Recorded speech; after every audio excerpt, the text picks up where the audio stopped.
Hey, this is section 3.8, rates, ratios, and percents. So if A and B are two quantities measured in different units, then the rate of A per B is the same thing as A divided by B. One rate that we talk about often is like miles per hour. So 50 miles per hour would also be a unit rate. Okay, so let's look at a few examples. When we're interpreting large numbers, we're going to relate this information to individual spending, because I don't know about you, but when I look at $183 billion for clothing and shoes spending, that doesn't mean very much to me. So I want to relate it to the spending per person. So the first thing I'm going to do is find out how much is spent. I'm looking for the price per person. I know in 1996 the population in the United States was 266 million. So now I have 183 billion. That's 183 followed by 9 zeros. I'm going to divide by 266 million. Okay, we are going to be using our calculators on this, but I'm going to go ahead and simplify. So I'm going to plug into my calculator 183,000 divided by 266. And the average for the approximate spending per person is $688 per person. Okay, now the next one. Restaurants, people spend approximately $190 billion per year. So once again, 190 billion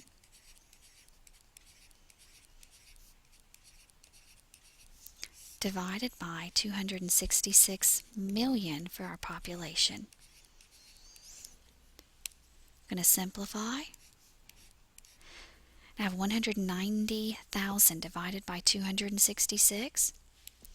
So the approximate spending is $714 per person. Note that it's per person and not per family. Now I'm noticing that the past two times when I've done this, I've crossed out 6 zeros. So let's look at food at home.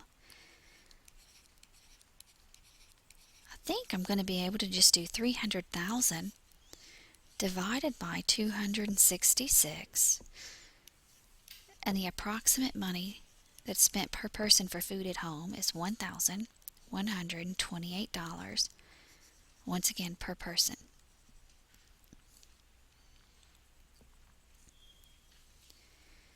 Now one thing that's going to be important is to be able to use collected data. So you've recorded your car mileage and gasoline use for the past 2 months. Now we're going to estimate the number of miles you can drive on a full 18-gallon tank of gas. Well, the first thing I need to know before I can do anything is how many miles I can go on 1 gallon.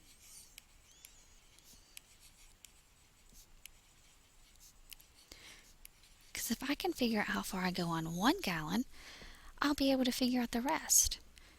Well, miles per gallon. Let's look at our totals. So if I total up the total miles driven, I'm going to get 1,149. The number of gallons used is 47.4 gallons. Now when I divide this, I have 1,149 miles divided by 47.4 gallons. I get approximately 24.2 miles per gallon. Now I want to know how far I can drive on a full 18-gallon tank of gas. Well, if I can go 24.2 miles on 1 gallon, I know that if I multiply 24.2 times 18 gallons, I know that my distance is going to be about 436 miles.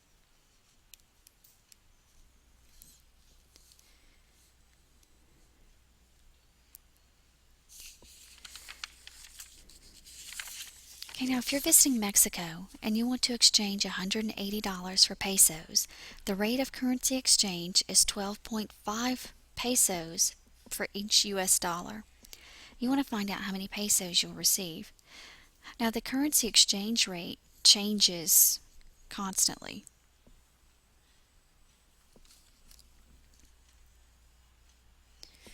So one of the things we're going to do is we're going to use unit analysis, because if we use unit analysis, it's going to help us out. So I'm starting out with dollars, and I want to end up with pesos. So I know I want my dollars to cancel out. So I want my dollars in the denominator. Now I'm going to plug in what I know. I have $180, 12.5 pesos for each $1. Okay, my dollars are going to cancel out. Now I'm going to multiply 180 times 12.5, and my answer is 2,250 pesos.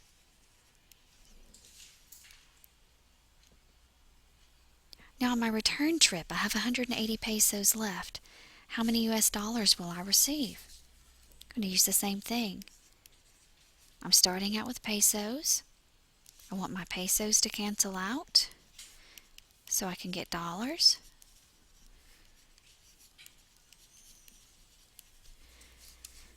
I have 180 pesos.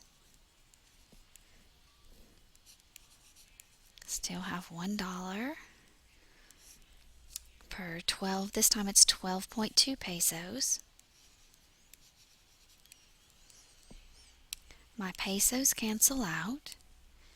So I have 180 divided by 12.2.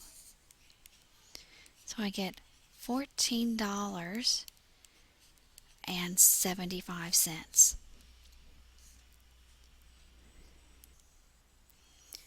Okay, now we're going to use ratios to write equations. Now you've tested a sample of 100 packages from a shipment of 6,000 packages. You found that 70 packages were overweight. Estimate the number of packages that will be overweight in the total shipment. So what we've done, let's break it up into pieces. The overweight sample over the total packs in the sample should be equal to the overweight shipment over the total shipment. Let's see, so I had 70 packages that were overweight in my sample. Over the total number of packs I looked at was 100. That should be equal to, let's see, estimate the number of packages that will be overweight. Well, I don't know what that is. I'm just going to call it X. And how many packages are in my total shipment? 6,000.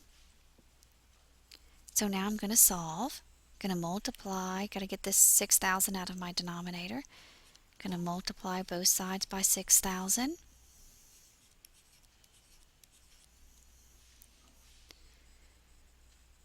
This is going to cancel or reduce, and this gives me 60. 60 times 70 is going to give me 4,200. So approximately 4,200 packages will be overweight.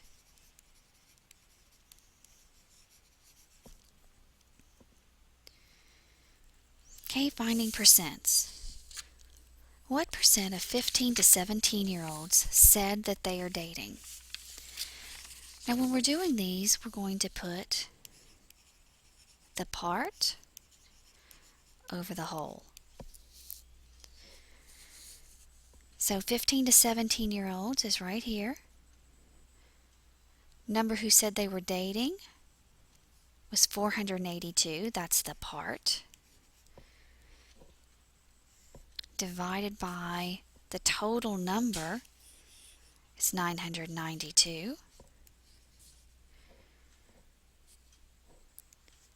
So when I divide that, I'm going to get 0.4859. I'm going to say about 49%. So what percentage are not dating?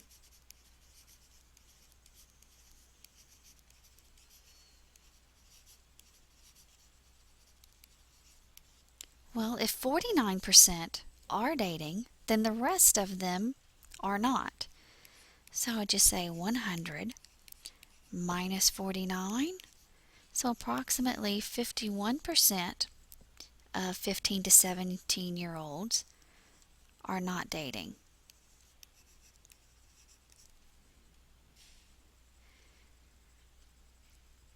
Okay, now we're going to use a graph. This circle graph shows the percent of glass containers recycled in the United States in a recent year. About 3.2 million tons of glass containers were recycled. They want us to estimate the total weight of all the glass containers used that year.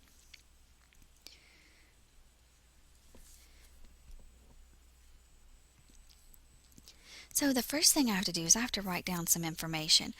I know that of the glass containers,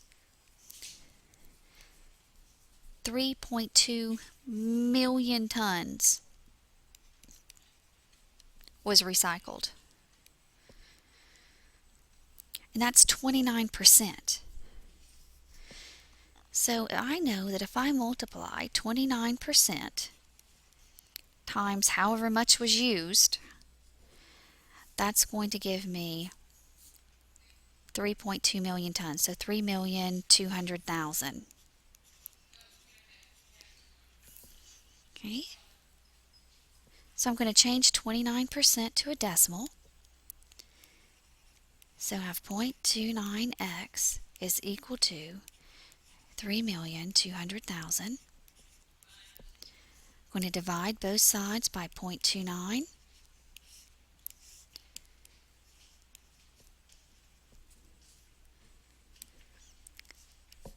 So I know that that's 11,034,482.76, or I'd probably round and say about 11 million tons.